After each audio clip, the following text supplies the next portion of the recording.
Venezuela అధ్యక్షుడి పేరు ప్రస్తుతం ప్రపంచవ్యాప్తంగా తీవ్ర చర్చనీయాంశమైంది. తాజాగా అమెరికా వెనిజులాపై జరిపిన ఎయిర్ బేస్ మెరుపు దాడులతో మదురో వెలుగులోకి వచ్చారు. దాదాపు దశాబ్దానికి పైగా దేశ అధ్యక్షుడిగా ఎంపికైన మదురోను అమెరికా అధ్యక్షుడు ట్రంప్ నిర్బంధించారు. అంతేకాకుండా మదురో సతీమణిని కూడా అరెస్ట్ చేయించారు. దీంతో వెనిజులాలో ఎమర్జెన్సీ పరిస్థితులు తలెత్తాయి. అసలు మదురో అరెస్టుకు గల కారణాలేంటి?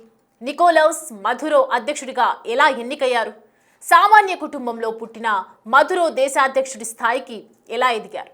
అతని ప్రొఫైల్ స్టోరీ ఏంటి ఇప్పుడు తెలుసుకుందాం. అమెరికా తీసుకున్న సంచలన నిర్ణయం ఇప్పుడు ప్రపంచ రాజకీయాల్లో తీవ్ర చర్చకు కారణమవుతోంది.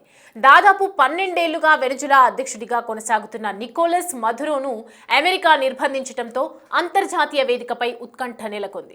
వామపక్ష భావజాలానికి ప్రతీకగా నిలిచిన నికోలస్ మదురో మాజీ అధ్యక్షుడు హ్యూగో చావేజ్ కు అత్యంత నమ్మకస్తుడిగా గుర్తింపు పొందారు. చావేజ్ మరణం తర్వాత దేశ నాయకత్వ బాధ్యతలు మదురో భుజాలపై పడ్డాయి. సాధారణ దిగువ మధ్య తరగతి కార్మిక కుటుంబంలో పుట్టిన మదురో రాజకీయాల్లోకి రావటం వెనుక ఒక సుదీర్ఘ ప్రయాణం ఉంది.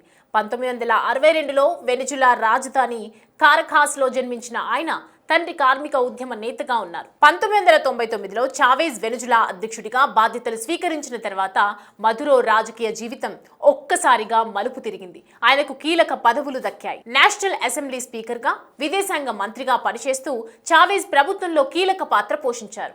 ఇక మదురో వ్యక్తిగత జీవితం కూడా ఆసక్తికరమే. ఆయన పుట్టపర్తి సత్యసాయిబాబా భక్తుడు.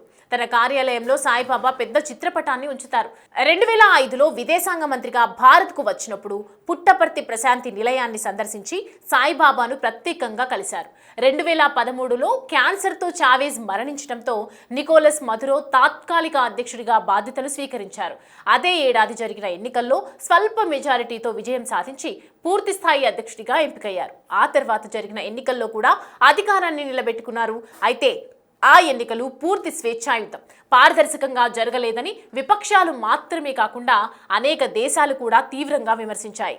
ఈ క్రమంలోనే నికోలస్ మదురోపై అనేక ఆరోపణలు వెల్లువెత్తాయి. మదురో పాలనలో వెనిజులా తీవ్రమైన ఆర్థిక సంక్షోభాలను ఎదుర్కొంటోందని విపక్షాలు మండిపడ్డాయి. అంతేకాకుండా దేశ ఆర్థిక వ్యవస్థ కుప్పకూలింది. నిత్యావసరాల ధరలు ఆకాశాన్ని అంటడంతో ద్రవ్యోల్బణం విపరీతంగా పెరిగింది. నిత్యావసర వస్తువుల కోసం కొరత ఏర్పడింది. 2014, 2017 సంవత్సరాల్లో వెనిజులా మొత్తం ప్రభుత్వానికి వ్యతిరేకంగా భారీ నిరసనలు చెలరేగాయి. ప్రజలు రోడ్లపైకి వచ్చి ఆందోళనలు చేపట్టారు. ఈ నిరసనలను మదురో ప్రభుత్వం కఠినంగా అణిచివేసింది. ప్రభుత్వానికి వ్యతిరేకంగా నిరసనలు చేపట్టిన వేలాది మంది అరెస్టులు, నిర్బంధాలు జరిగాయి. అయితే 2025 జనవరిలో జరిగిన ఎన్నికల్లో నికోలస్ మదురో మూడోసారి అధ్యక్షుడిగా ఎన్నికయ్యారు. అయితే ఈ ఎన్నికలపై కూడా గతంలో లాగే తీవ్ర వివాదాలు చెలరేగాయి. దీంతో మదురోను వెనిజులా చట్టబద్ధ అధ్యక్షుడిగా గుర్తించబోమని అమెరికా ప్రకటించింది. బదులుగా విపక్ష నేత ఎడ్మండో గొంజాలెజ్ ను తాము మద్దతిస్తున్నామని స్పష్టం చేసింది. ఇక్కడ నుంచి మదురో జీవితం కొత్త మలుపు తిరిగింది. డొనాల్డ్ ట్రంప్ రెండోసారి అమెరికా అధ్యక్షుడిగా బాధ్యతలు చేపట్టిన తర్వాత మదురోపై నేరుగా దాడి మొదలైంది. వెనిజులా అధ్యక్షుడు తమ దేశ భద్రతకు ముప్పుగా మారాడని ట్రంప్ ఆరోపించారు. అమెరికాలోని అక్రమ వలసలు, మాదక ద్రవ్యాల రవాణాకు మదురోయే కారణమని విమర్శలు గుప్పించారు. వెనిజులాలోని డ్రగ్ కార్టెల్స్ ను ఉగ్రవాద సంస్థలుగా కూడా ట్రంప్ ప్రకటించారు. అంతేకాదు మదురో పదవి వదిలేస్తే దేశం విడిచి సురక్షితంగా వెళ్లే అవకాశం కల్పిస్తామని ట్రంప్ ప్రతిపాదన కూడా చేశారు. కానీ అధ్యక్షుడిగా ఉన్న మదురో దీనిని తిరస్కరించారు. ఈ క్రమంలోనే వెనిజులాలోని చమురు సంపదపై అమెరికా కన్నేసిందని మదురో ఎదురుదాడి చేశారు. ఇలా ఇద్దరి మధ్య జరిగిన పరస్పర విమర్శలు తీవ్ర స్థాయికి చేరాయి. ఇలాగే వదిలేస్తే మదురో మరింత రెచ్చిపోయే అవకాశం ఉంటుందని భావించిన ట్రంప్ మదురోను నిర్బంధించాలని నిర్ణయం తీసుకున్నట్లు తెలుస్తోంది.